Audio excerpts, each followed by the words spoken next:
I will start by posing a little bit of a challenge, the challenge of dealing with data. Data that we have to deal with in medical situations. It's really a huge challenge for us, and this is our beast of burden. This is a computer tomography machine, a CT machine. It's a fantastic device. It uses X-rays, X-ray beams that are rotating very fast around the human body. It takes about 30 seconds to go through the whole machine, and it's generating enormous amounts of information that comes out of the machine. So this is a fantastic machine that we can use for improving healthcare, but as I said, it's also a challenge for us. And the challenge is really found in this picture here. It's the medical data explosion that we're having right now. We're facing this problem, and let me step back in time. Let's just go back a few years in time and see what happened back then. These machines that came out, they started coming in the 1970s. They would scan off human bodies, and they would generate about 100 images of the human body. And I've taken the liberty, just for clarity, to translate that to data sizes. That would correspond to about 50 megabytes of data, which is small when you think about the data that we can handle today just on normal mobile devices. If you translate that to phone books, it's about 1 meter of phone books in the pile. Looking at what we're doing today with these machines that we have, we can just in a few seconds get 24,000 images out of a body. And that will correspond to about 20 gigabytes of data, or 800 phone books.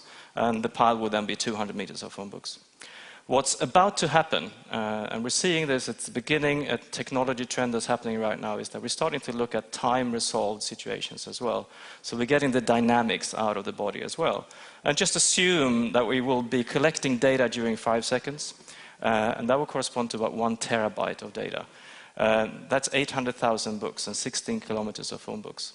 That's 1 patient, 1 data set, and this is what we have to deal with.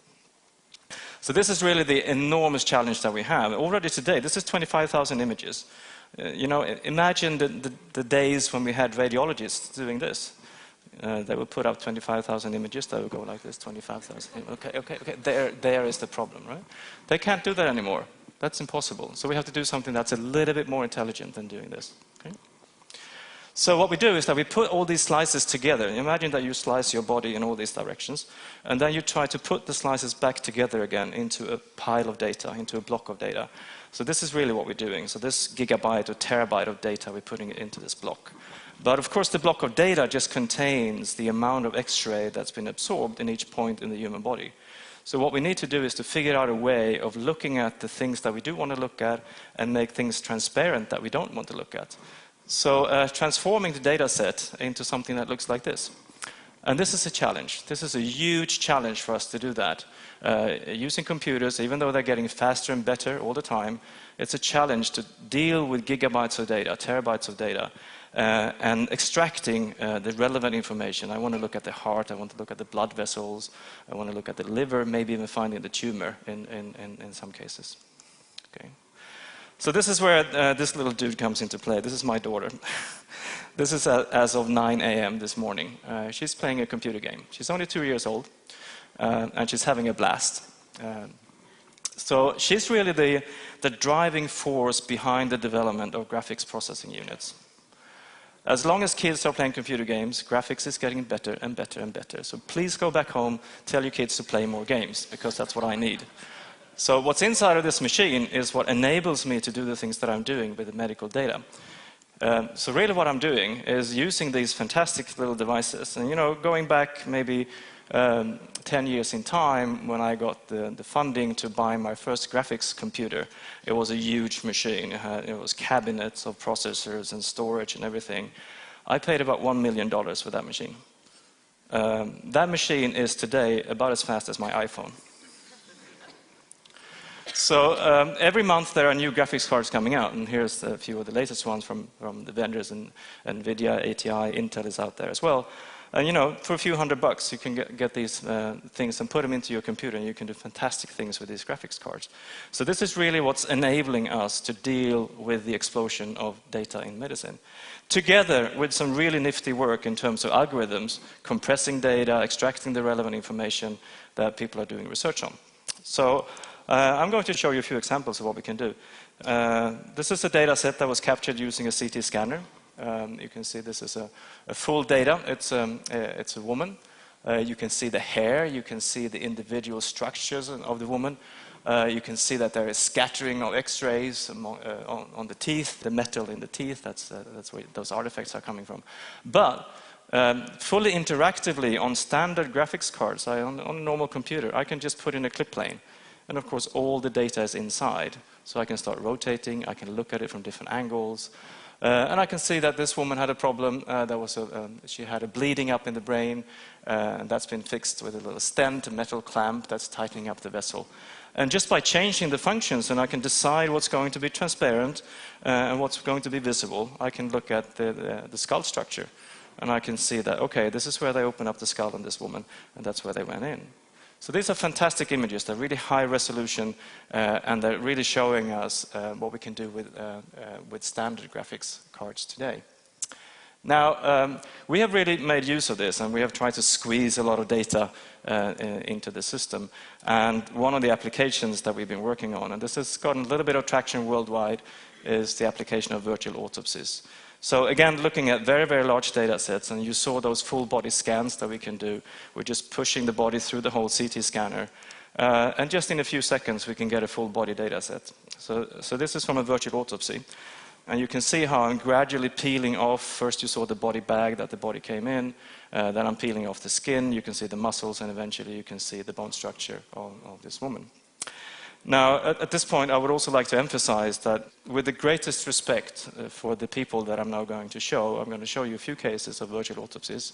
So it's with great respect for the people that have died under violent circumstances that I'm showing these pictures to you. In the forensic case, and this is something that there's been approximately 400 cases so far, just in the part of Sweden that I come from, that has been undergoing virtual autopsies in the past 4 years. So this will be the typical workflow situation. The police would decide in the evening, when there's a case coming in, they would decide, okay, this is a case where we need to do an autopsy. So in the morning, between 6 and 7 in the morning, the body is then transported inside of the body bag to our center, and it's being scanned through one of the CT scanners.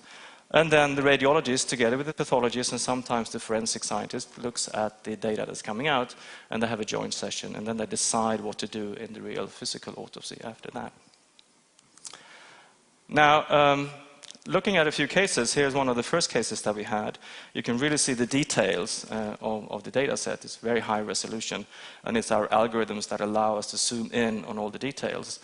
Again, it's fully interactive, so you can rotate and you can look at things in real time on these systems here.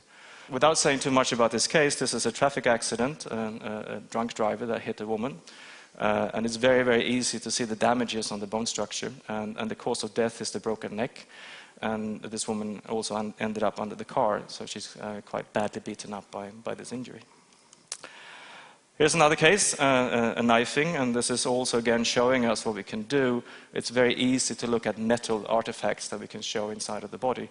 You can also see some of the artifacts from the teeth. That's actually the filling in the teeth, but because I've set the functions to show me metal and make everything else transparent. Here's another violent case. This really didn't kill the person. The person was killed by stabs in the heart, but they just deposited the knife by putting it through one of the eyeballs. Here's another case. It's very, very interesting for us to be able to look at things like knife stabbings. Here you can see that the knife went through the heart. It's very easy to see how air has been leaking from one part to another part, which is difficult to do in a normal standard physical autopsy. So it really, really helps the criminal investigation to establish the cause of death, and in some cases also direct the investigation in the right direction to find out who the killer really was. Here's another case that I think is interesting. Here you can see a bullet that has lodged just next to the spine on this person. And what we've done is that we've turned the bullet into a light source. So the bullet is actually shining, and it makes it really easy to find these fragments. During a physical autopsy, if you have to dig through the body to find these fragments, that's actually quite hard to do. One of the things that I'm really, really happy to be able to show you here today is our virtual autopsy table. It's a touch device that we have developed based on these algorithms using standard graphics GPUs. It actually looks like this, just to give you a feeling for what it looks like. It really just works like a huge iPhone. So we've implemented all the gestures that you can do on the table, and you can think of it as an enormous touch interface. So if you were thinking of buying an iPad, forget about it. This is what you want instead. Right. Steve, I hope you're listening to this. All right? All right. Okay. So it's a very nice little device. So if you have the opportunity, please try it out. It's really a hands-on experience. Right. So it gained some traction, and we're trying to roll this out and trying to use it for educational purposes, but also perhaps in the future in a more clinical situation.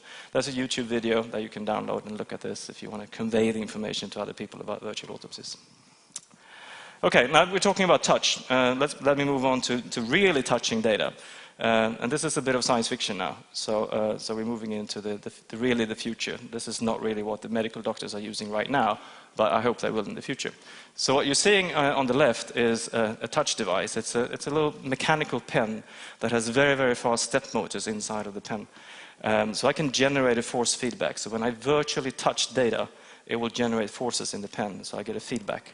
Okay, so in this particular situation, it's a scan of a living person.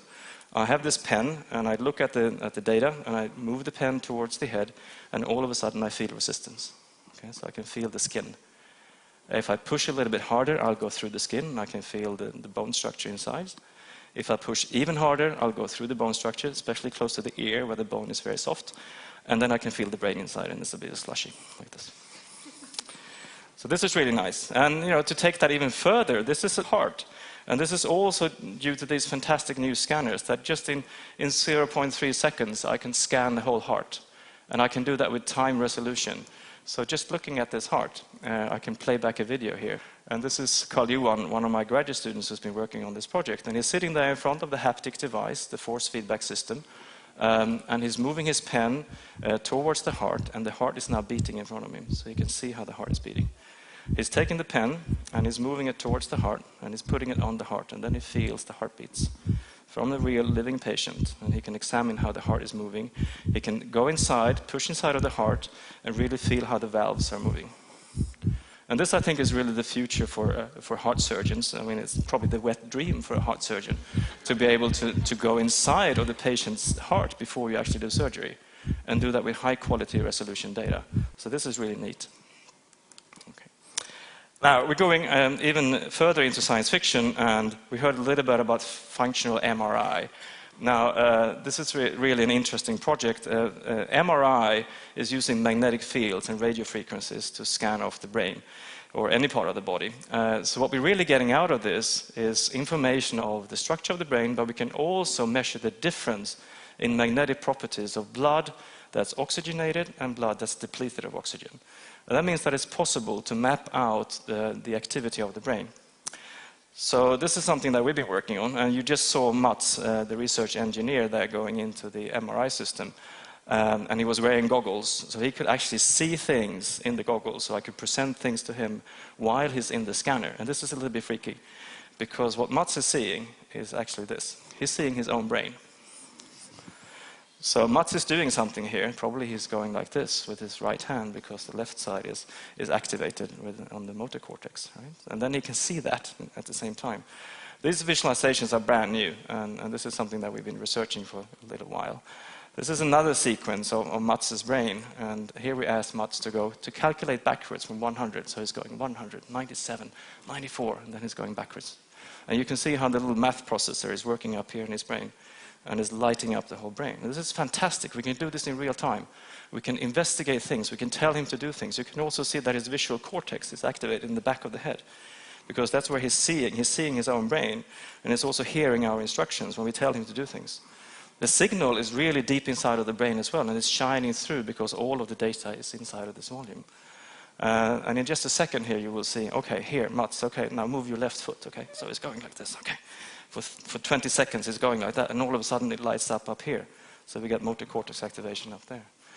So this is really, really nice, and I think this is a great tool, and connecting also to the previous talk here, this is something that we could use as a tool to really understand how the neurons are working, how the brain is working, and we can do this with very, very high visual quality and very fast resolution. Now, we're also having a bit of fun at the center, so this is a CAT scan. I don't know if you computer-aided tomography. Okay. So this is a lion from the local zoo outside of Norrköping, Kolmården, Elsa. So she came to the center and they sedated her and then put her straight into the scanner. And of course I get the whole data set from the lion. And I can do very nice images like this. I can peel off the layer of the lion, I can look inside of it. And we've been experimenting with this, and I think this is a great application for the future of this technology, because there's very little known about the animal anatomy. What's known out there for veterinarians is kind of basic information, and we can scan all sorts of things, all sorts of animals. The only problem is to fit it into the machine. Okay, so here's a bear. It was kind of hard to get it in. And the bear is a cuddly, friendly animal, and here it is. Here's the nose of the bear. And you might want to cuddle this one until you change the functions and look at this. So be aware of the bear. All right. So with that, I'd like to thank all the people that have helped me to generate these images. It's a huge effort that goes into doing this, gathering the data, developing the algorithms, writing all the software. So some very talented people. My motto is always, I only hire people that are smarter than I am, and most of these are smarter than I am. So thank you very much.